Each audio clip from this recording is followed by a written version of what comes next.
Bonsoir à tous et à toutes, bienvenue au 19h45 du vendredi 10 avril 2026. À la une de l'actualité, vigilance maximale à l'approche de la grande saison des pluies. Face au risque d'inondation, de glissement de terrain et de pertes en vie humaine, les autorités activent un dispositif d'alerte renforcé et mobilisent l'ensemble des services compétents. Gouvernance en Afrique, experts, décideurs publics et acteurs de la société civile en assemblée pour repenser les règles.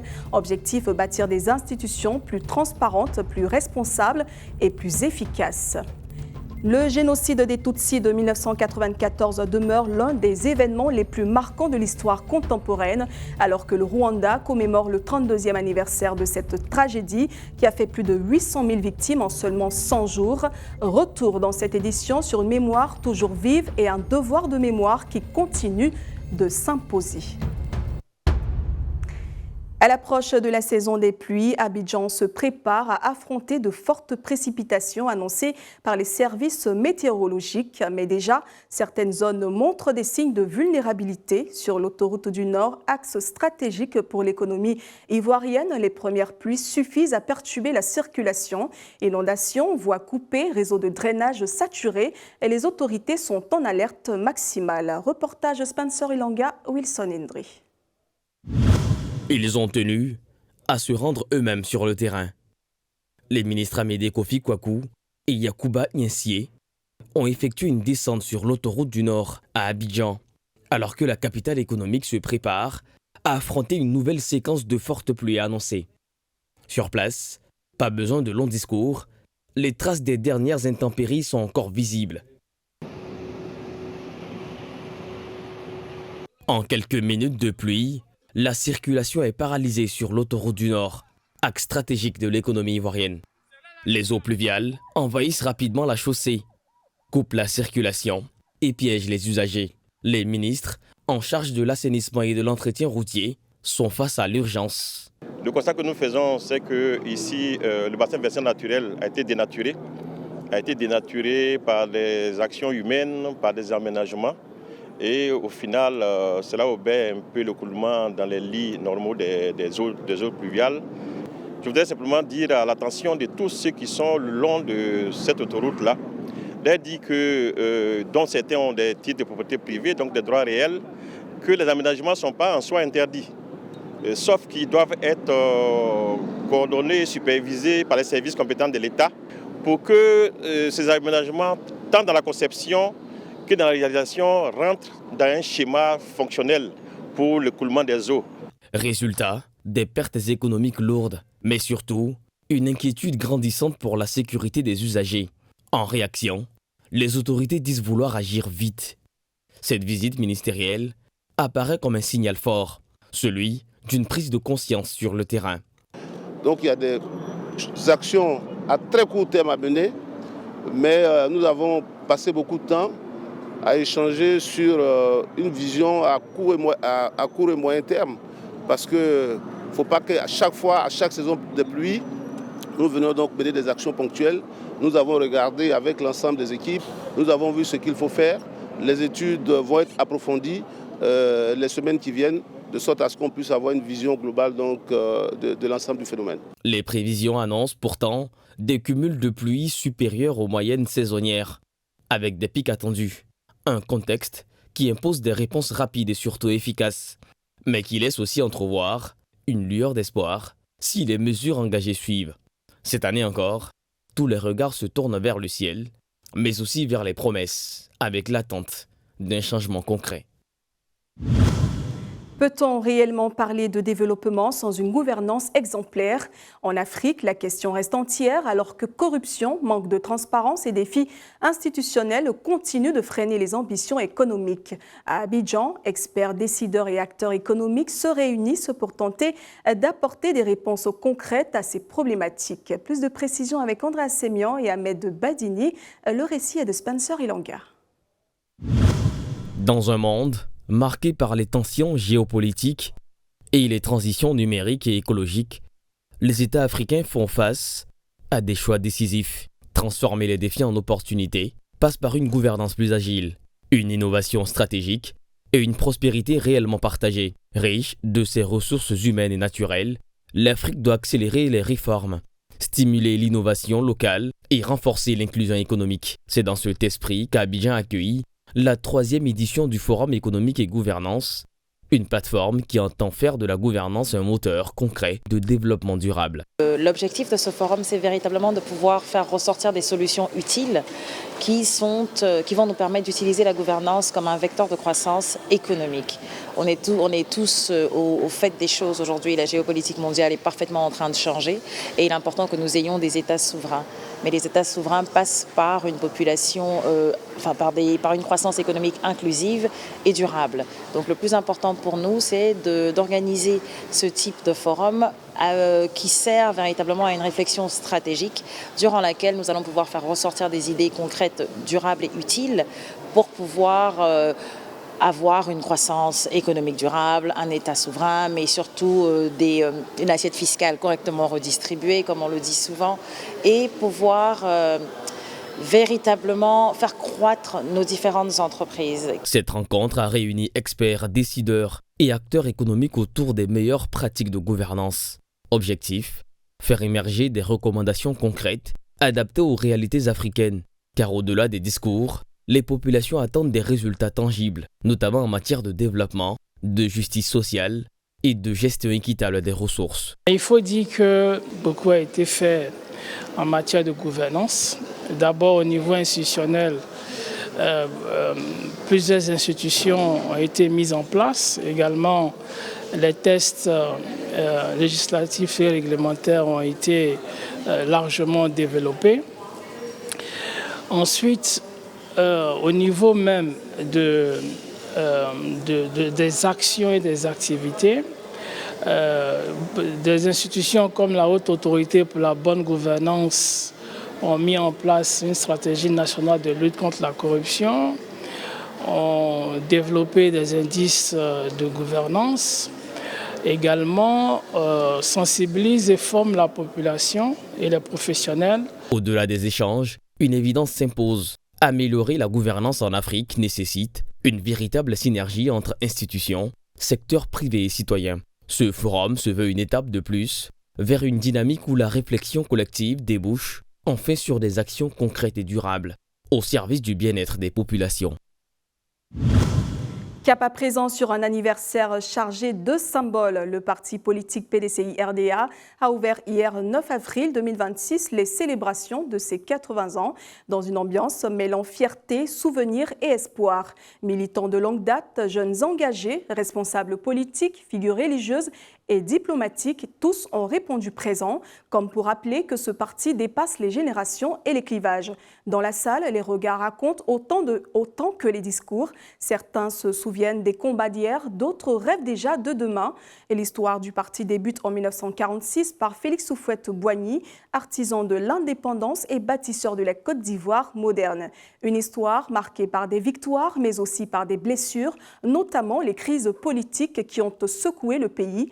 Mais au-delà du passé, c'est l'avenir qui s'invite dans tous les esprits. Depuis la disparition de Henri Konan Bédié, une nouvelle génération de dirigeants tente de redonner souffle au parti. Le défi est immense, séduire une jeunesse exigeante, recoller les morceaux en interne et surtout incarner une alternative crédible. Ces 80 ans ne sont pas qu'un anniversaire, c'est un test, un moment de vérité pour un parti historique qui veut prouver qu'il peut encore parler à toute une nation. Entre mémoire et reconquête, le PDCI-RDA joue peut-être ici une partie de son avenir. Écoutons à présent un extrait de l'allocution de circonstance du président Tidiane Thiam. C'est avec beaucoup de plaisir que nous avons accueilli la décision du président de la République de se faire représenter à cette importante cérémonie dans l'histoire de notre pays. C'est un geste qui honore notre parti et nous lui en sommes reconnaissants. C'est un geste qui ne peut que contribuer à améliorer le climat politique dans notre pays. Et je sais que rien ne rendrait le président Houphouët-Boigny plus heureux que de nous voir unis. Donc aujourd'hui, le PDCI-RDA, notre parti, la matrice de la Côte d'Ivoire moderne, a 80 ans. L'âge de l'histoire, de l'expérience, mais également celui des joies et des épreuves partagées, celui des leçons à méditer, enfin celui d'une projection vers l'avenir. Intéressons-nous à présent à un phénomène de société qui s'immisce de plus en plus dans la vie des couples. Ils partagent le même canapé, parfois la même couette, mais pas toujours la même attention. Lui, absorbé par ses séries ou ses mails, elle, happée par le défilement sans fin des réseaux sociaux. Dans de nombreux foyers, l'écran s'est imposé comme un véritable troisième acteur du couple. Un reportage signé Mohamed Sen, le commentaire de Aïcha Crépi.